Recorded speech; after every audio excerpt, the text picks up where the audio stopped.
할렐루야, 반갑습니다. 네, 잘 오셨습니다. 평안하셨습니까? 네. 자, 오늘 우리에게 주시는 하나님 말씀은 사도행전 21장 7절에서 16절 말씀입니다.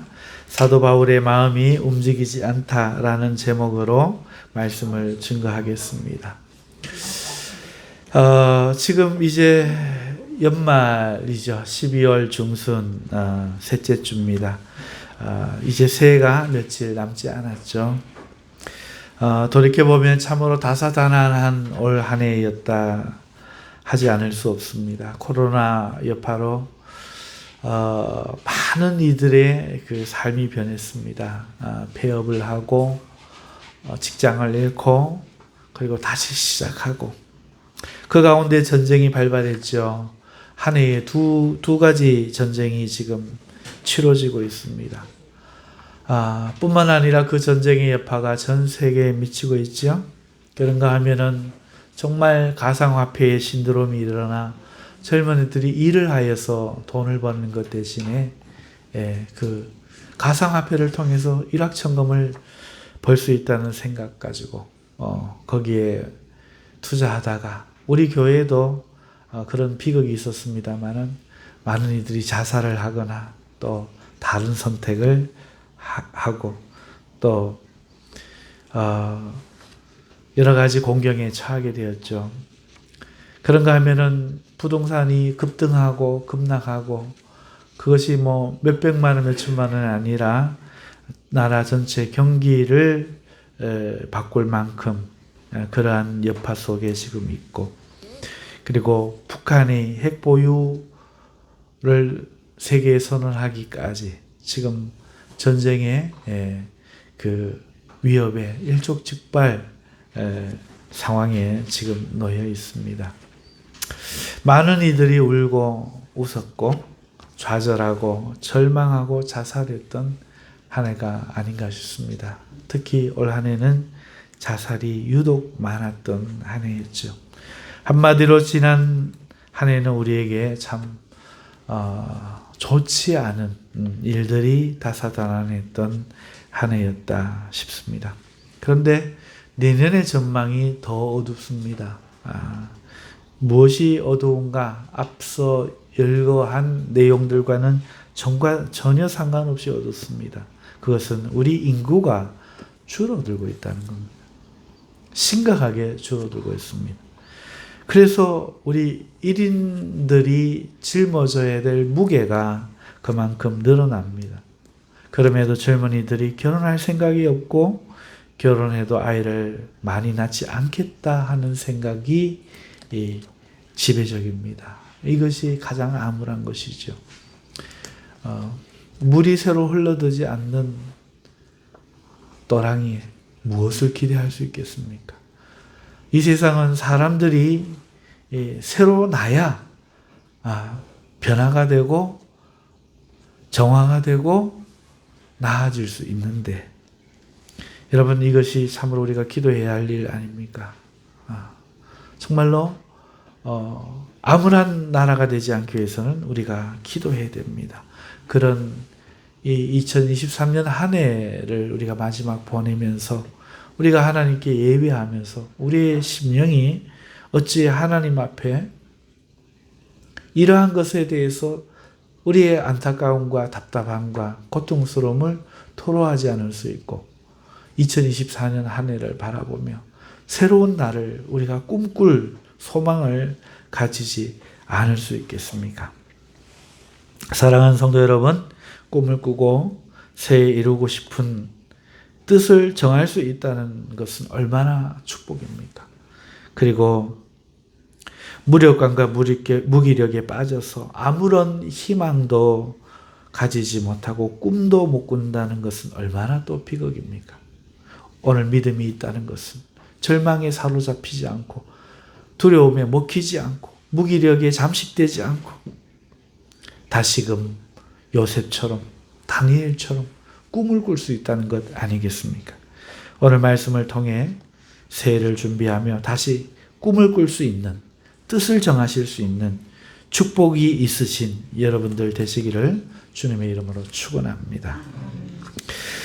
지난 시간에 우리가 살펴본 것은 같은 민족, 같은 동포를 향해 가졌던 간절한 바울의 심령이었습니다.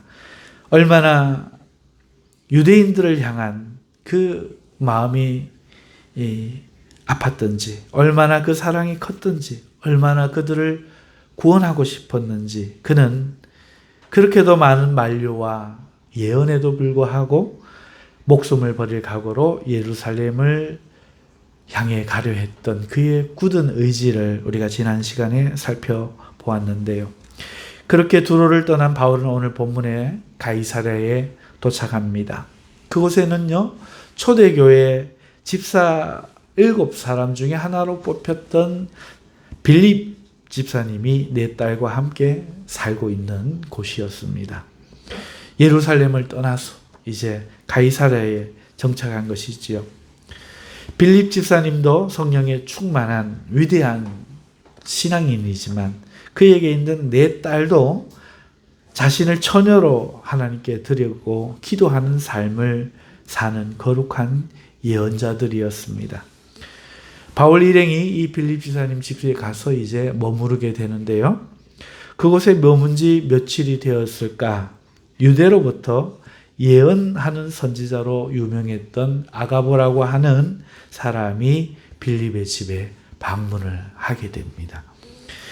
그리고 어디에서 났는지 띠 하나를 가져와서는 그 띠로 자기 손을 스스로 묶고 자기 발을 스스로 묶은 후에 자신이 들은 성령의 말씀이다 라고 하면서 이 띠 주인이 유대인들에게 이렇게 결박당할 것을, 그래서 이방인에게 넘겨줄 것을 성령이 말씀하신다, 이렇게 예언을 합니다. 자세히 보니 그 띠는 바울의 띠였어요. 이 예언을 들은 바울의 일행들은 심각해졌습니다. 두로의 형제들이 두로에서 바울에게 예루살렘에 가지 말라고 할 때만 해도 바울의 뜻이 너무도 완강하고 확고하니 어쩔 수 없이 그러려니 하고 따라왔지만, 이제 선지자 아가보의 분명하고 확신 있는 예언의 말씀을 듣자 이것은 가지 말라는 성령의 예언이며 강행하면 정말 그대로 끝이 난다는 확신이 든 것이죠. 아, 이거 가면 안 된다, 소위 말하는 믿음이 든 것입니다.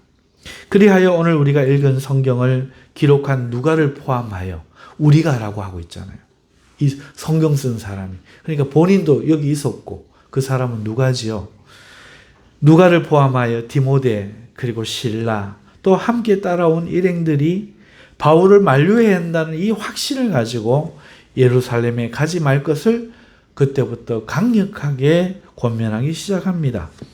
빌립의 집에 있던 4딸과 빌립조차도 한뜻으로 말리기 시작합니다. 그리고 지난주 원어에서 설명드렸던 것처럼 그 말리는 것이 권면이 한 번, 2번 하고 그치는 그런 권면이 아니라 바울이 알았다, 안 가겠다, 대답할 때까지 요구하는 그런 끈질긴 요구였습니다. 자, 그렇게 할 뿐만 아니라 13절에 바울이 한 말, 여러분이 어찌하여 울어 내 마음을 상하게 하느냐 에서 우리가 볼 수 있듯이 이들은 눈물로 그렇게 간청한다는 거예요. 아무리 사람이 이 의지가 굳어도 이 정도로 눈물로 모든 이가 간청을 하면 그 눈물을 외면하기 어렵습니다. 그런데 자기를 사랑하는 자들이 이렇게 눈물로 그치지 않고 예루살렘에 가면 안 돼요, 바울 형제요, 그러지 마세요 라고 계속하여 간청을 하는 것입니다. 그런 가운데 바울은 그 뜻을 굽히지 않는 거예요. 오히려 그는 여러분이 어찌하여 울어서 내 마음을 상하게 합니까? 나는 예수님의 이름을 위해 결박당할 것을 각오했을 뿐 아니라 죽을 것도 각오하고 가려는 것입니다. 라고 대답하며 끝내 그 눈물의 간청을 뿌리치는 거죠. 바울을 사랑하고 존경하고 따랐던 이들은 그가 끝내 고난을 받지 않자 할 수 없이 그러면 주의 뜻대로 이루어질 것입니다 하고 하며 마침내 권면을 그칠 수밖에 없었습니다. 자, 이상이 우리 본문의 내용인데요. 여기서 우리는 몇 가지 질문을 할 수 있어요. 첫 번째 질문은 이것입니다. 바울은 왜 하나님의 뜻을 알면서도 고집을 부리고 있는가? 이것은 지난 시간에도 우리가 살펴보았죠. 그것은 동족을 향한 피 끓는 사랑 때문에, 그 사랑의 고통이 그의 심령을 아프게 하고 있었기 때문에, 그 말씀이 로마서 9장 1, 2절에 나타났다고 했잖아요. 내가 그리스도 안에서 참말을 하고 거짓말을 아니하노라. 나에게 큰 근심이 있는 것과, 이게 작은 근심이 아니에요. 조금 근심되고 견딜 만한 게 아니라 견딜 수 없는 큰 근심이라는 거죠. 마음에 그치지 않는 고통이 있는 것을, 고통이 그치질 않는 거예요. 내 양심이 성령 안에서 나와 더불어 증언, 성령도 아시고 내 마음도 이걸 부인할 수 없다. 좀 괜찮아지겠지. 그래, 조금 시간이 지나면 좋아질 거야. 이럴 수 없다고 스스로 이거는 안 그쳐. 이거는 끝나지 않을 거야. 라는 확신과 함께 성령님도 그래, 너는 그거 못 벗어나. 너는 그 고통 못 이겨. 라고 증언한다는 거예요. 그게 뭐냐? 나의 형제, 곧 골육의 친척을 위하여. 누굽니까? 자기 민족, 유대인들. 내 자신이 저주를 받아, 그리스도에게 저주를 받아 그리스도에게서 끊어질지라도 원하는 바 뭡니까? 그들이 구원받는 거, 예수님 믿는 거라는 거죠. 이것이 로마서에 그가 기록해 놓았습니다. 그래서 우리가 그것을 통해서 알 수 있는 것이지요. 이 말씀을 통해서 우리는 바울이 이렇게 가고자 하는 것, 이 눈물의 간청을 거부하는 것은 바로 유대인들에게, 자기의 형제들에게 복음을 전하다가 이 고통 그냥 외면할 수 없어서 내가 순교하고 그렇게 복음을 전하다가 복음을 이렇게 마쳐도 내가 내 일을 기꺼이 이 일을 감당하고 이 복음을 전하는 일을 내가 마쳐야겠다. 각오하고 지금 있다 하는 것이죠. 이것이 지난 시간 살펴본 것이고요. 자, 그러면서 우리가 이런 생각이 또 들 수 있습니다. 그것은 알겠는데 그래도 그렇게 해도 되는 건가? 괜찮은 건가? 하나님의 뜻을 거역하면서까지 하는 것은 죄가 되지 않는가? 이런 또 질문을 할 수 있죠. 결론부터 말씀을 드리면 이것은 죄가 되지 않습니다. 왜 그렇습니까? 바울을 사도로 불러서 복음을 전하게 하시는 하나님은요, 바울에게 복음을 전하시게 하는 것을 그에게 의무로 주신 게 아니에요. 이것은 의무의 짐이 아닌 겁니다. 이 복음을 전하지 않으면, 이행하지 않으면 죄가 되는 그런 의무로서 강제로 지운 것이 아니라 주를 위해 기꺼이 복음 전하기를 원하는 충성된 자로 하나님이 이거 하고 싶은 사람이구나, 이거 하고 싶은 아이구나 여겨주셔서 지가 하고 싶어 하니까 가장 잘할 수 있으니까 그 사명을 맡겨주신 겁니다. 그러니 그가 자기가 하고 싶어서 막 내가 이 일에 충성하겠다 이런 사람으로 하나님이 보고 아시니 여겨주셔서 그러면 네가 해봐라 이렇게 맡겨주셨으니 그가 만일 이 복음 전하는 일을 어떻게 하는 것을 하더라도 하나님 그것을 지지하시고, 왜? 복음 여정을 우리가 살펴봤잖아요. 하지만 하나님이 이래라 저래라 하지 않으시고 다 길을 인도하시잖아요. 그러니 그 방법뿐만 아니라 그 여정 가운데뿐만 아니라 복음을 이제 어떻게 이렇게 전하고 마치겠다 하는 이것조차도 그의 뜻에 달려 있는 거예요. 그가 만일 복음을 전하지 않기로 한다면 하나님의 명령을 그렇기 때문에 어기는 것이 아니고 복음을 전하기로 자원했던 자신의 소망을 여기까지라고 자신이 결정한 것이고 비록 자신의 뜻을 꺾는 것은 될지언정 하나님의 복음을 저버리는 것이 아닌 것이죠. 그리고 더욱 분명한 사실은 지금 바울은 복음을 전하지 않겠다는 것이 아니라 누구에게 복음을 전하느냐 하는 걸 선택하는 거예요. 계속하여 이방인에게 복음을 전할 수도 있고 그러면 더 이어질 수도 있지만 동포를 향한 애정이 너무나 커서 비록 이방인에게 지금 보내진 자신이지만 나의 마지막은 동포에게 내가 가서 복음을 전하다가 죽더라도 그들에게 복음을 전하겠다. 복음을 전한 것이 아니라 이런 거룩한 결단을 한 것입니다. 그러니 복음을 저버리는 일이 아니죠. 자신의 동포에게 복음을 전할 사람이 자신만한 사람이 없음을 생각한 겁니다.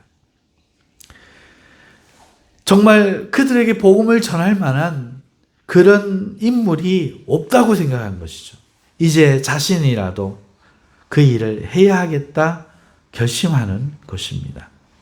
바울의 생각에 하나님께서 이 이방의 복음을 전하는 일은 자신이 아니더라도 복음을 전할 자를 따로 세울 수 있다는 겁니다. 복음을 그들이 받아들이고 있어요. 이것은 쉬운 일이라는 거죠. 뿐만 아니라 이미 디모데, 실라, 아볼로 등 훌륭한 전도자들이 지금 세워졌습니다. 하지만 유대인에게는요, 기독교인을 박해하던 자신만한 전도자가 없습니다.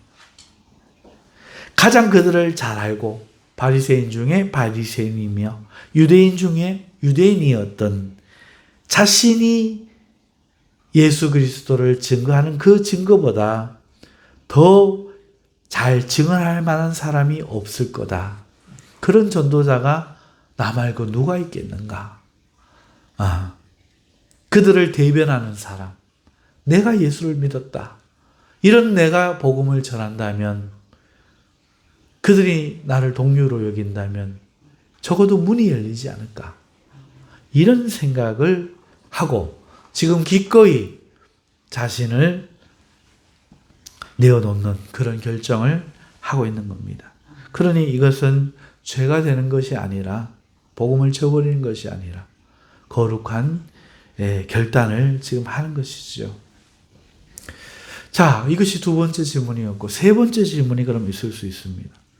자, 하나님은 그러면은 바울의 이 뜻을 모르셨을까? 다 아셨겠지요. 그런데 왜 말리셨을까 하는 거예요. 오늘 제가 드리고 싶은 말씀의 핵심도 오늘 이 세 번째 질문에 사실은 있습니다. 두 번째 질문까지는 여러분들도 지난 시간에 들어서 어느 정도는 공감하시고 아시는 내용이고요. 왜 하나님은 바울의 뜻을 아시면서 왜 말리시느냐 하는 거예요. 혹은 반대로 질문하면 왜 먼저 네가 가서 죽어라. 요구하지 않으셨느냐. 그리고 그런 결단을 아시면서 왜 안 말리시느냐. 왜 말리셨느냐. 이 질문인데요. 그것에 대한 대답은 이것이 하나님이라는 겁니다. 이것이 하나님이라는 거예요. 여러분 하나님이 누군 줄 아세요? 바로 이분입니다. 이런 분. 하나님은요, 그의 백성을 대함에 있어 어떤 것에는요, 다가 아니고 어떤 것들에는요, 절대로 강요하지 않습니다. 물론 하나님이 강요하는 것도 있어요. 강요하는 것부터 말씀을 드릴게요. 어떤 것인가 하면 바로 율법이에요. 율법. 율법은 하나님이 강요합니다. 어마어마하게 강요합니다. 하나님이 율법을 지키는 것에 아주 철저하게 요구하고 끊임없이 강요하는 게 이 구약 성경 전체 아닙니까? 얼마나 두껍습니까? 율법은 두 가지로 그 내용을 구분할 수 있는데요. 첫 번째 내용은 하나님을 잘 섬길 거예요. 그리고 두 번째 내용은 이웃을 사랑하라는 겁니다. 이 두 가지가 율법이에요. 이거를 하나님이 끊임없이 강요한다는 거죠. 이것을 지키라는 것이 구약 성경 전체의 내용입니다. 그리고 이 율법을 지키지 않을 때 하나님은 어떻게 하십니까? 매를 때리십니다. 그리고 심지어 죽이십니다. 그러면서 강요하는 거예요. 그러니까 포기하지 않는 거죠. 이거는요, 타협이 없는 거예요. 예를 들어서 다른 신을 섬기면 하나님은 질투하십니다. 하나님이 질투를 하세요. 백성들이 다른 신들과의 그 음행에서 돌아오라고 마치 여인의 심정인 양, 남편의 심령인 양 이야기합니다. 음행하는 자여 돌아오라 이렇게 이야기합니다. 그리고 그래도 말을 안 들으면 다른 이방 족속을 매로 사용하여 그들을 때려버립니다. 많은 피가 흐릅니다. 끝내 돌아오지 않으면 어떻게 합니까? 그 땅에서 쫓아내버려요. 절대로 타협하지 않는 거죠. 강요가 보통 강요가 아니라 타협하지 않는 강요. 반드시 해야만 한다는 겁니다. 오직 하나님만을 섬기고 이웃을 사랑하는 삶을 살기를 요구하시고, 구약의 이야기가 이 두 가지입니다. 자, 그런데 이 강요의 본질은 간단합니다. 왜 이렇게 하나님이 율법에 집착하시느냐? 왜 죽이면서까지 강요하느냐? 이유는 그 본질에 있습니다. 율법을 왜 주셨느냐가 그 율법의 본질입니다. 신명기 10장 13절에 이렇게 율법을 주신 이유를 설명합니다. 내가 오늘 네 행복을 위하여 내게 명하는 여호와의 명령과 규례를 지킬 것이 아니냐. 율법은 행복을 주기 위하여 주는 규례와 계명이었던 거예요. 이걸 지켜야 이 죄인으로 이루어진 이 구성원 사회가 적어도 최소한의 행복이 지켜지는 겁니다. 그런 목적으로 준 거예요. 그러니까 다시 말해서 이 율법을 어기면은 어떤 일이 벌어지냐? 행복이 말살되고 빼앗기는 거죠. 그리고 악한 세상이 되어가는 겁니다. 노아 홍수 때를 우리가 생각해 보면 알 수 있겠죠. 그러니까 하나님이 왜 행복을 그토록 강요하시냐? 행복하게 살게 하려고. 이거 바꾸고 말하면 부모의 마음과 같습니다. 다른 거는 다 양보하지만 내 눈에 흙이 들어가도 너에게 동의할 수 없는 건 네가 잘못되는 거. 네 인생 잘못되는 거. 그거 하나만큼 도둑놈 되고 사기꾼 되고 협작꾼 되고 가치 없는 인간 되고 이런 거 하나만큼은 부모가 절대로 안 된다고. 그러나 교육을 위한 거라면 이런 공부 저런 공부 진로를 위해서라면 얼마든지 부모가 포기하지 않습니까? 부모의 마음도 마찬가지 아닙니까? 똑같은 거예요. 하나님도 똑같으신 거예요. 그러니까 안 행복한 건 못 봐. 이건 타협이 안 돼. 부모가 자식에게 뭐든지 다 줄 수 있어요. 하지만 어느 부모가 참된 부모가 자식이 불행해진 것을 보면서도 그걸 말리기를 포기할 수 있겠습니까? 네 마음대로 해라. 이렇게 말할 수 있겠습니까? 하나님이 꼭 그와 같은 것이죠. 이게 율법의 본질이었어요. 이런 일에는 하나님이 절대로 포기하지 않고 끝까지 강요합니다. 그래서 법을 지키라 아니면 내가 죽이겠다. 이건 오해예요. 최소한의 행복을 지킬 수 있는 사회, 우리 모두가 평안히 눕고 평안히 일어나는 그 삶을 지켜주시기 위해서 하나님은 그렇게 강요하셨던 것이죠. 율법으로 구원받을 수 있어서 강요했던 게 아닙니다. 자, 그러면 이번에는 그럼 어떤 일에는 절대 강요하지 않는가? 이걸 한번 보십시다. 먼저 오늘 우리 반대로 사람 예부터 들어보죠. 어느 부모가 자식한테 부모를 위해 희생을 강요합니까? 내가 행복하기 위해서 네가 죽어라. 네가 고생해라. 그러지 않지요. 어느 부모가 부모 생일에 자식이 감당할 수 없는 고가의 선물을 요구하겠습니까? 그런 거 하지 않습니다. 마찬가지로 하나님도 똑같습니다. 불행해지는 것은 끝까지 고집을 버리지 않는데 자녀된 하나님의 자녀들이, 백성된 하나님의 백성들이 하나님 앞에 드려지고 섬기고 하나님을 기쁘시게 하는 일은 절대로 강요하지 않습니다. 예를 들어가지고 오늘 이 바울처럼 이런 사랑의 거룩한 결단으로 자기를 희생하는 이런 일에는 강요하지 않아요. 네가 해라 말 안 해요. 오히려 충분히 생각하도록 쉽게 결정하지 못하도록 말립니다. 2번, 3번 말립니다.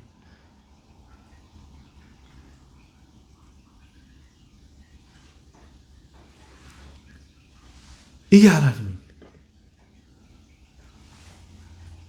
놀랍지 않습니까? 하지만 그럼에도 바울처럼 뜻이 분명하게 한다면 하나님은 눈물을 흘리면서도 그 결정을 존중하고 받아주십니다. 예수님을 십자가에 내몬 것은 아버지 하나님이 아니에요. 예수님 자신입니다. 주님은 그곳에 올라가셔서 겟세마네 동산에서 십자가의 잔을 치지 않을 수 있는지 고민하셨고 땀방울이 핏방울이 되기까지 3번이나 갈등하셨고 오늘 마치 바울에게 그전엔 자기 자신에게 감동을 말씀하시고 두로에서는 두로의 형제들이 이야기하고 오늘 가이사랴에서는 눈물로 모두가 일행들과 함께 이야기하는 것처럼 겟세마네 그 동산 그 새벽에 예수님은 그 갈등 앞에 혼자 서서 내가 이것을 져야 되느냐 말아야 되느냐 본인이 선택하셨던 것이죠. 그리고 하나님은 천둥보다 더 힘든 침묵을 지키고 계셨습니다. 하나님은 성도들에게 어떤 희생이나 찬양이나 예배나 강요하지 않아요. 기뻐하시지만 강요하지 않습니다. 다만 하나님이 원하신 것은 성도들이 자발적으로 그 마음에서 기쁨으로 스스로 하기를 원하시는 것입니다. 때로 그것이 큰 희생이 될 때가 있고 예를 들어서 순교나 어떤 고통받는 그런 일들이 있을 때는 하나님은 오히려 아유 안 그래도 돼 하고 말리기까지 하십니다. 오늘 바울처럼 하지마. 아유 안 해도 돼. 아유 거기까지 해. 하나님 말리기까지. 그리고 그만둔다고 해서 절대로 하나님 섭섭해 여기시거나 그러지는 않습니다. 없는 마음으로 그러시는 분은 아니거든요. 하지만 때로는 바울처럼 그럼에도 불구하고 자신을 기꺼이 하나님 앞에 여러분 줌들도 마지막에는 등신불이라고 해서 자기 몸에 기름을 발라서 자기 몸을 공양하지 않습니까? 신앙의 절정은 사랑이거든요. 열매는 사랑입니다. 부모의 사랑의 열매는 죽어가는 자식을 위해 병든 자식이 있으면 자기 몸에 장기를 주면서까지 살리는 거 아니겠습니까? 오늘 우리가 하나님을 사랑할 때 이 바울같이 거룩한 드림을 하나님께 자신을 드림을 각오할 때가 있어요. 그리고 그것을 결정할 때 형제들이 눈물로 간청해도 그 뜻을 굽히지 않을 때가 있어요. 그것은 알지만 그 고통과 그 희생이 무엇인지 알지만 그 결과가 무엇인지 알지만 그럼에도 불구하고 그것보다 더 큰 사랑이 여기에 있어서 그런 것이죠. 오늘 우리는 하나님이 말리시는데도 기꺼이 자신을 드리는 이 바울의 진심을 가질 때가 있습니다. 그것이 바로 믿음이라고 하는 것이죠. 오늘 제가 드리고 싶은 권면은 이것입니다. 여러분, 하나님을 향한 뜻을 가지고 있습니까? 주를 향하여 무엇인가 하고 싶은 그런 뜻이 있습니까? 아니면 하다못해 개인적으로라도 나는 이런 사람이 되겠다, 이것을 하고 싶다, 뜻을 세우신 것이 있습니까? 만일 뜻이 없다면 오늘 이 시간 뜻을 세우는 사람이 되시기를 주님 이름으로 축원합니다. 세상에 어떤 소망도 없이 살아가는 그런 사람들이 있어요.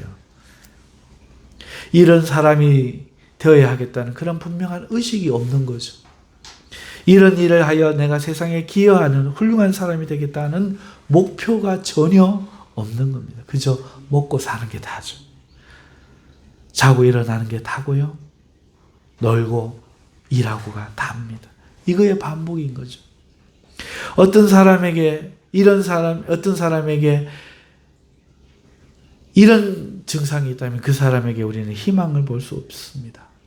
그리고 그 인생에 무엇을 기대할 수 있겠습니까? 안 나빠지면 다행이고, 급하면 물에 빠진 사람 건지려고 하면 머리채 잡잖아요.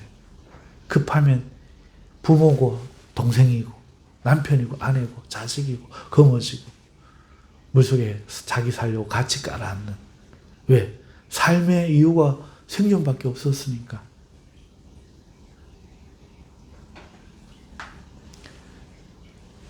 과연 사람일까요? 배부른 돼지일까요? 몇천 년 전부터 사람들은 이것을 고민했습니다. 세상 사람도 말이죠. 하지만 세상에는 뜻을 세우는 사람들이 있죠. 그들은 무엇인가를 봅니다. 보고 갈망합니다. 자신의 이 모습에 머물지 않고 이걸 탈피하여 살기를 꿈꾸는 것이죠. 그리고 그런 사람들이 무언가를 이루는 겁니다. 이름 있는 많은 사람들, 이름을 남겼다는 것은 뜻을 세웠고 뜻을 세우기 위해 기꺼이 살았다는 겁니다. 성경에만 나오는 많은 위인들이 있는데 이들을 한마디로 정의하면 바로 뜻을 세운 사람들입니다. 한번 보십시오. 하나님께 자신도 믿음의 제사를 드리겠다는 뜻을 세웠던 아벨, 자신도, 자기도라고 이야기하지 않습니까? 드릴 필요가 없었다는 거죠. 그것이 예수님 때까지 기억됐습니다. 더럽혀진 세상에서 겨우 우리 가족 하나 남았지만 구별되이 살겠다고 뜻을 세운 노아를 보십시오. 던져진 절망의 구덩이에서 비굴해지지 않겠다고, 어떻게 하든지 살아남아야겠다고 사는 게 목적이라고 하지 않고 거룩하게 유혹에 빠지지 않기로 뜻을 세운 요셉을 보십시오. 세상의 찬란한 권력 앞에 정결을 지키기로 뜻을 정한 다니엘과 세 친구를 보십시오. 겟세마네 동산에 올라서 다 이루었다 하시기까지 하나님의 일을 마치기로 뜻을 세운 예수님을 보십시오. 그냥 산 사람은 아무도 없어요. 모두가 삶의 목적이 있고 뜻이 있고 어떻게 살겠다는 분명한 생각이 있는 사람들이었지. 그저 아주 뭘 먹고 마시고 자고 일어나는 것을 소망으로 삼은 이는 단 한 사람도 없었다는 것이죠. 그리고 그 뜻이 없이 이렇게 사는 사람들의 슬픈 현실, 연예인들이, 스포츠인들이, 형수가 시동생을, 부모가 자식을, 형이 동생을 살겠다고 이것의 뜻을 두었다가 지옥의 구렁텅이로 빠지고 있는 오늘 현실의 모습을 오늘 우리가 보고 있지 않습니까? 하나님께서는 오늘 우리가 뜻을 세우기를 원하십니다. 믿음이란 무엇입니까? 내가 다른 신들을 섬기지 않고 하나님이 참 신임을 내가 깨달았으므로 이제는 그 하나님만을 섬기고 그 하나님께로 돌아가겠다. 그 뜻을 세우는 것이 믿음 아니겠습니까? 그리고 그 뜻을 세운 사람이 그 하나님을 기쁘시게 하기 위해서 자기를 희생시키려고 할 때 하나님은 그걸 요구하시지도 않고 절대로 강요하지 않습니다. 절대로요. 오직 그것은 본인이 결정하는 겁니다. 왜냐하면 이것은 성소를 짓는 거거든요. 성경은 그것을 말합니다. 이것은 삶과 몸으로 잔호하여 세우는 하나님의 성전이라고요. 이것만큼은 결단코 하나님이 지으시는 것이 아니라 오늘 우리의 순교자의 그 피와 성도의 희생이라는 거룩한 예물로 짓는 살아있는 주님의 몸이 되는 것이죠. 하나님이 이것은 강요하지 않아요. 우리는 그렇기 때문에 그저 살아가서는 안 돼요. 우리는 뜻을 가지고 살아야 합니다. 우리는 많은 것에 우리의 뜻을 정할 수 있어요. 능력이 많고 적고에 상관이 없습니다. 작은 것부터 큰 것까지 자기 형편에 맞게 무엇이든지 할 수 있죠.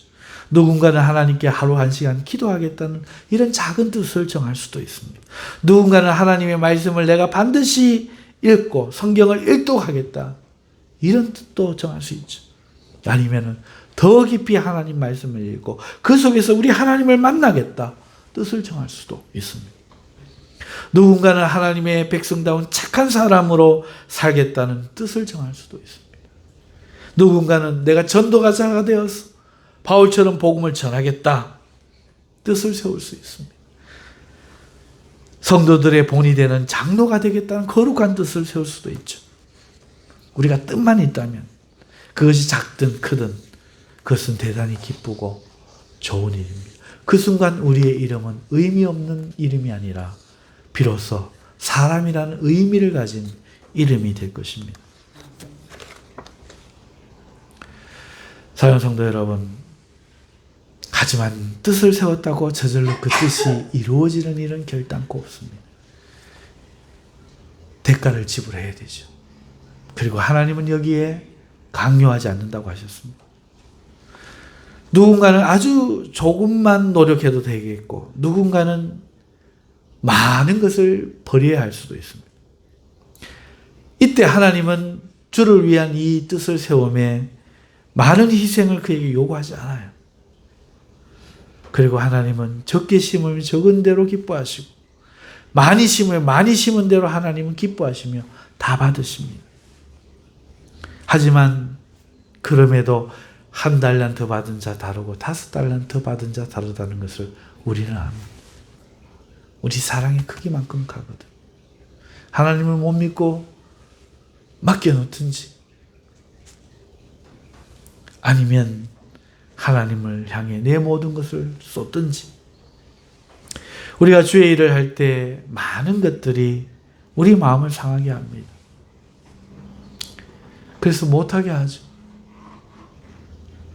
그걸 생각하면, 그것을 택하면 하나님의 일을 못하는 겁니다. 할 수 없는 일들이 수없이 생기는 거예요. 그때 필요한 것이 무엇입니까? 우리는 이렇게 생각합니다. 하나님이 나타나셔서 그럼에도 알아 네가 참고 희생해, 이렇게 요구해 주시길 원하지만 그런 일은 절대로 안 일어난다. 오히려 성령의 예언을 통해서 하지 말라고 합니다. 왜냐? 그것은 하지 말라고 함에도 스스로, 자녀 스스로 부모가 말리는데도 효도하기를 원하는 것처럼 하나님을 향한 사랑으로 우리가 하는 우리의 거룩한 산재물이거든요. 하나님은 안 나타나십니다. 오히려 말리시죠. 그때 필요한 것은 순수한 우리의 의지요, 우리의 뜻입니다. 그러므로 하나님을 섬기는 것은 절대로 하나님의 부름으로는 안 됩니다. 자기를 드리는 헌신, 결단, 거기에 달려 있는 것입니다. 말씀을 맺습니다. 24년 새해가 코앞으로 다가왔습니다. 새로운 한 해가 우리에게 특별한 한 해,